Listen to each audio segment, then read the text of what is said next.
নমস্কাৰ আপোনালোক সকলোকে মোৰ চেনেলত স্বাগতম জনাইছোঁ।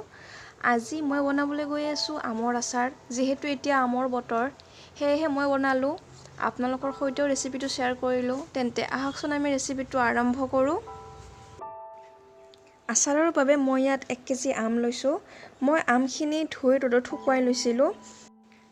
আৰু এতিয়া এইখিনি মই 4 ফালকৈ আমটো ফালি ল'ম।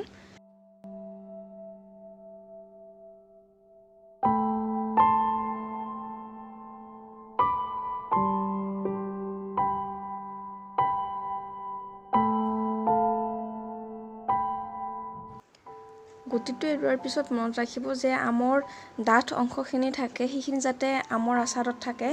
থাকিলেহে মানে আচাৰবিধ খাই ভাল লাগে।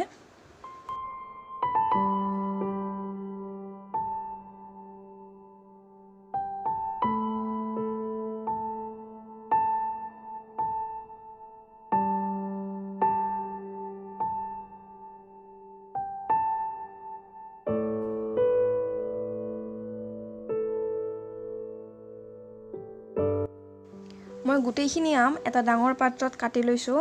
আৰু আমৰ টুকুৰাখিনিত এটা কথা মন কৰিব যে মই যিখিনি কথা কৈছিলোঁ, আমৰ সেই ডাঠ অংশখিনি গোটেই টুকুৰাকেইটাতে মই ৰাখিব পাৰিলে ভাল। আৰু এতিয়া মই ইয়াত নিমখ ব্যৱহাৰ কৰিছোঁ। নিমখ মই প্ৰায় এবাটি সম্পূৰ্ণকৈ ব্যৱহাৰ কৰা নাই। বাতিটোৰ আধা অংশ মই নিমখ ব্যৱহাৰ কৰিছোঁ। আৰু নিমখখিনি দি মই ভালদৰে লৰাই দিম গোটেইখিনি। আৰু এতিয়া এইখিনি মই 1 ৰাতিৰ বাবে ৰেষ্টত থৈ দিম। তেতিয়া আমখিনি আমাৰ ভালদৰে সিজি যাব। আৰু এতিয়া এইখিনি মই ৰেষ্টত থৈ দিছোঁ। প্ৰায় 1 ৰাতিৰ পিছত এইখিনি চাওক, নিমখখিনি ভালদৰে পূৰা পানী উঠি গৈছে ইয়াতে। পানীখিনি আপোনালোকে দেখাই পাইছে। আৰু এতিয়া এইখিনি মই ইয়াৰ পৰা আঁতৰাই ল'ম। এখন চালনীত মই আমখিনি আঁতৰাই লৈছোঁ, যাতে নিমখৰ পানীখিনি যাবলৈ সুবিধা হয়।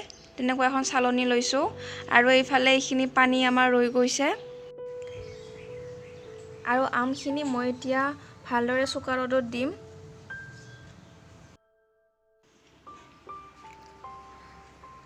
আৰু আমখিনি এদিন ভালদৰে চোকা ৰ'দত দিয়াৰ পিছত চাওক, আমৰ যিখিনি সেমেকা ভাৱ আছিল নিমখৰ পানীৰ, গোটেইখিনি নোহোৱা হৈ গৈছে।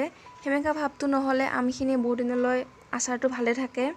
আৰু আনফালে মই মছলাৰ বাবে লৈছোঁ 2 চামুচ সৰিয়হ, আৰু চফ লৈছোঁ মই 2 চামুচ, জিৰা 2 চামুচ, ধনিয়াৰ গুটি 2 চামুচ, আৰু মই মেথি এচামুচ ব্যৱহাৰ কৰিছোঁ। আৰু ইয়াত 4টা শুকান জলকীয়া। এই আটাইখিনিয়ে মই ভালদৰে টাৱা এখনত গৰম কৰি ল'ম। মই কালজিৰা ব্যৱহাৰ কৰা নাই, আপোনালোকে ইচ্ছা কৰিলে দিব পাৰে। আৰু এই গোটেইখিনি মই ভালদৰে গৰম কৰি লৈছোঁ। মই ল' ফ্লেমত ৰাখিছোঁ। আৰু এয়া চাওক, সৰিয়হ ফুটিবলৈ আৰম্ভ কৰিছে। এতিয়া এইখিনি নুমাই দিম।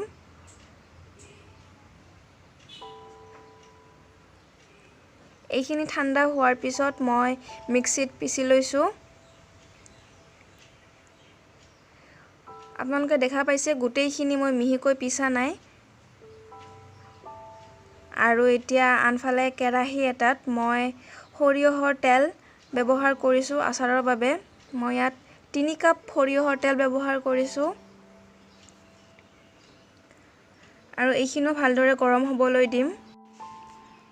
সৰিয়হৰ তেলখিনি গৰম হোৱাৰ পিছত মই গেছৰ ফ্লেমটো অফ কৰি দিম। আৰু আনফালে ডাঙৰ পাত্ৰ এটাত মই গোটেইখিনি আচাৰ মিলাবৰ বাবে পিচি লোৱা যিখিনি মছলা আছিল সেই মছলাখিনি, আৰু ইয়াত জলকীয়াৰ গুড়ি এচামুচ, আৰু নিমখ অলপমান ব্যৱহাৰ কৰিছোঁ। নিমখ বেছিকৈ নিদিব, যিহেতু আগতেও নিমখৰ পানীতেই আছিল গোটেইখিনি আম। আৰু ইয়াত মই তেলখিনি দি দিছোঁ। তেলখিনি একদম গৰমে গৰমে নিদিব, কুহুমীয়া হোৱাৰ পিছত তেলখিনি ইয়াত দি দিব।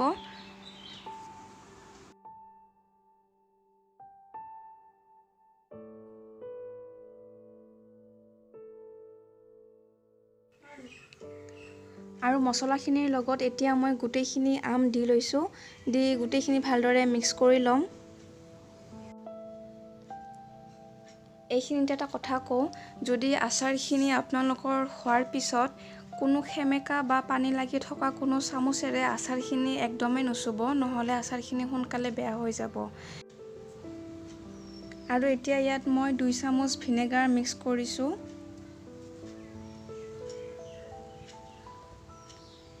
ভিনেগাৰখিনি দি মই ভালদৰে গোটেইখিনি এবাৰ আৰু মিক্স কৰি দিছোঁ।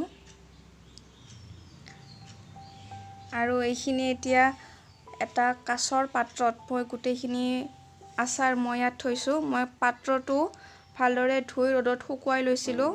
একেবাৰে সেমেকা ভাৱ মই একদমেই ৰখা নাই।